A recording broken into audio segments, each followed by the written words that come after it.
Welcome back. Mancherial జిల్లాలో వర్షాలు లేక రైతులు తీవ్ర ఇబ్బందులు పడుతున్నారు.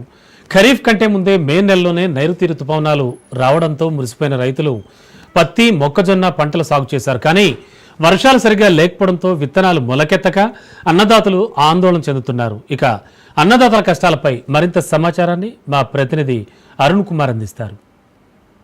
సమయంలో విస్తారంగా వర్షాలు కురవడంతో కూడా రైతులైతే వ్యవసాయ పనులు మొదలుపెట్టారు. ముఖ్యంగా కూడా ఏదైతే పత్తి విత్తనాలు నాటినటువంటి పరిస్థితి కొనసాగింది. కానీ ఆ తర్వాత 20 రోజుల వరకు కూడా ఒక్కసారి అంటే 20 రోజుల వరకు కూడా వర్షాలు కురవకపోవడంతో కూడా రైతులైతే తీవ్ర ఆవేదన వ్యక్తం చేస్తున్నారు. ముఖ్యంగా కూడా ఏదైతే 20 రోజుల నుంచి కూడా వర్షాలు పడకపోవడంతో కూడా మొత్తం కూడా మొలకెత్త కూడా తీవ్ర నష్టం అయితే చవిచూసినటువంటి పరిస్థితులు. ఈ నేపథ్యంలోనే రాత్రి కురిసినటువంటి వర్షంతో కూడా కొంత ఊరడగలిగినటువంటి పరిస్థితి ఉంది. దీనికి సంబంధించి మనం ఆదిపూర్ మండలంలో ఒక వ్యవసాయ ఏదైతే పత్తి చేనులో ఉన్నాం, ఇక్కడ కొంతమంది రైతులు అయితే ఉన్నారు. నిజంగా వీళ్ళు పడుతున్నటువంటి ఇబ్బంది ఏంది, అసలు ఏంటి పరిస్థితి విషయాలు తెలుసుకునేటువంటి ప్రయత్నం చేస్తాను. మీరు చెప్పండి, మీరు ఎన్ని ఎకరాల వేసిన్లు, 20 నుంచి వర్షాలు లేవంటారు, అసలు పత్తి విత్తనాలు విత్తినాయా లేదా, అసలు ఏంటి పరిస్థితి?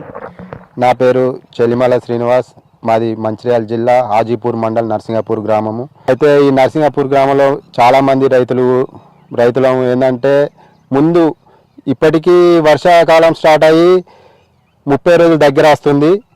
ఆ మొదటి వర్షానికి అందరూ ఆరాటపడి అయ్యో విత్తనం మొలితే బాగుంటుంది, రైతు బాగుపడతారని ఒకరు చూసి ఒకరు అలా ఊరందరూ కూడా ఈ విధంగానే విత్తనాలు నాటుకున్న తర్వాత ఏమైందంటే ఆ వర్షమే చివరి వర్షం అయిపోయింది. అప్పటి నుంచి ఇప్పటి వరకు వర్షాలు లేవు. ఆ పెట్టిన విత్తనాలు సక్రమంగా మొలకెత్తకపోవడంతో ఈ రైతులందరూ చాలామంది ఇబ్బంది పడుతున్నారు. కాబట్టి ఇప్పుడు నేను పెట్టిన పత్తి ఒక 6 ఎకరాలు పెట్టాను. 6 ఎకరాలలో 3 ఎకరాలు మొత్తం మళ్ళీ ట్రాక్టర్తో కల్టివేటర్ వేసి ఆ తర్వాత మళ్ళీ రొప్పించి తర్వాత ఈరోజు మళ్ళీ పత్తి విత్తనాలు నాటడం జరుగుతుంది. కాబట్టి ఈ వర్షాకాలంతో చాలా ఇబ్బందికరంగా ఉన్నది రైతులందరికీ. దీనికి సంబంధించి మన దగ్గర మరొక రైతులు ఆయన తెలుసుకొని చెప్పండి కాక, ఏంది అసలు పరిస్థితి? 20 రోజుల క్రితం కూడా విత్తనాలు వేసినారని చెప్తున్నారు. అసలు పత్తులు నిజంగా మొలికెత్తినాయా లేదా? ఒక పక్కనేమో ఈ సమస్య ఉంటే మరొక పక్క ఏదైతే ఎరువుల కొరత కూడా ఉన్నట్టు కూడా తెలుస్తా ఉన్నది. అది ఎట్లా ఉంది పరిస్థితి? రైతుల పరిస్థితి ఆగమ్య గోచరంగా ఉంది. ఆజిపూర్ మండలం నర్సింగాపూర్ రైతులు. నేను 2 ఎకరాల పత్తి వేసిన. వాతావరణ శాఖ ఇగో నైరుతి తుఫాను ఇప్పుడు వచ్చే అప్పుడు వచ్చే రైతులు విత్తనాలకు ప్రిపేర్ కాని అని చెప్పుకుంటూ వాతావరణ శాఖతోని ఇత్తులు పెట్టడానికి కొంచెం తడిపొడి విత్తనాలు పెడితే ఒకరిని చూసి ఒకరు రైతు ముందు వాడనని ఒకరిని చూసి ఒకరు పెడితే ఆ తర్వాత ఆ పదనకు సరిగా లేక 20 రోజులు గ్యాప్ ఇచ్చి తర్వాత వర్షాలు పడుతుంటే ఇప్పుడు నాటుతుండ్రు. చెడగొట్టి పెట్టుడు అవుతుందో ఎట్లయితుందో అని రైతులు ఇబ్బంది పడుతున్నారు. మీరు చెప్పండి, మీరు ఎన్ని ఎకరాలలో పత్తి వేసిండ్రు, అసలు ఏంటి పరిస్థితి?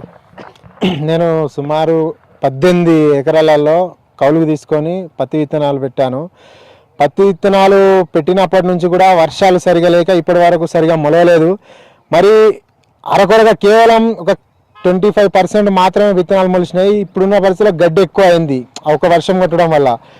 మళ్ళీ చెడగొట్టి పెట్టడం అనేటువంటి భయాందోళన ఉండడం జరిగింది. ఎందుకంటే వాతావరణ శాఖ వర్షాలు ఈ సంవత్సరం ముందుగా ఉన్నాయి, భారీ వర్షాలు ఉన్నాయని వాతావరణ శాఖ చెప్పడం వల్ల మేము అప్రమత్తమై విత్తనాలు ముందు నాటుకుంటే పంట కూడా ఎక్కువ దిగుబడి వస్తుందని ఒక ముందు చూపు ఆలోచనతోటి విత్తనాలు పెట్టడం జరిగింది.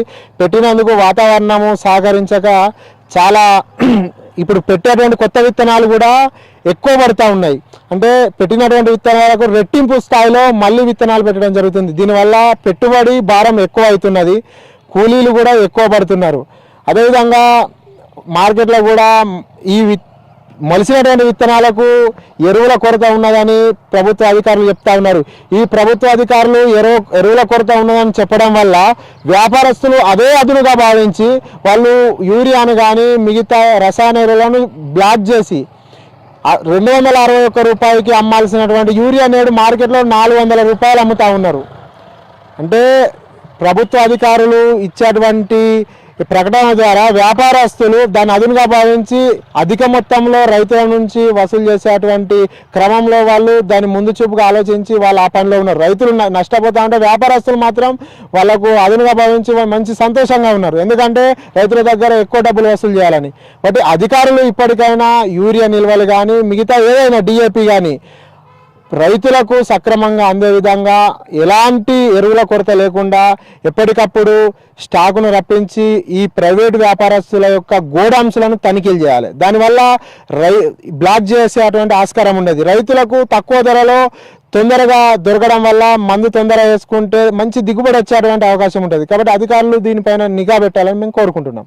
రైట్గా ఇదైతే రైతులు ఆవేదనతో తెలుపుతున్నటువంటి పరిస్థితి. ఏదైతే 20 రోజుల క్రితం విస్తారంగా వర్షాలు కురవడంతో కూడా ఆ వ్యవసాయ శాఖ అధికారుల సమాచారంతో కూడా ఏదైతే ముందస్తు సమాచారంతో కూడా ఎక్కువగా దిగుబడి వస్తాయని కూడా విత్తనాలు విత్తడం జరిగిందని చెప్తున్నాడు. కానీ 20 రోజుల నుంచి కూడా వర్షాలు కురవకపోవడంతో కూడా తీవ్రంగా నష్టపోయినామని చెప్తున్నారు. రెండవసారి కూడా ఏదైతే విత్తనాలు వేయడం జరిగిందని చెప్తున్నారు. ఒక పక్కన ఈ సమస్య ఉంటే మరొక పక్కనేమో ఏదైతే యూరియాకు సంబంధించి కూడా యూరియాను బ్లాకుల్లో కూడా వ్యాపారులు అమ్మడంతో కూడా ఇబ్బందులు ఎదుర్కొంటున్నామని చెప్తున్నారు. ఇప్పటికైనా కూడా అధికారులు కంపల్సరీ చర్యలు చేపట్టాలి. ముఖ్యంగా ఎవరైతే బ్లాక్లు అమ్ముతున్నటువంటి వ్యాపారులు వాళ్ళందరిపై కూడా కఠిన చర్యలు తీసుకోవాలని అయితే రైతులు కోరుతున్నటువంటి పరిస్థితి. Camera person Satish Arun Kumar, Raj news, Mancherial జిల్లా. ఆషాఢ మాసం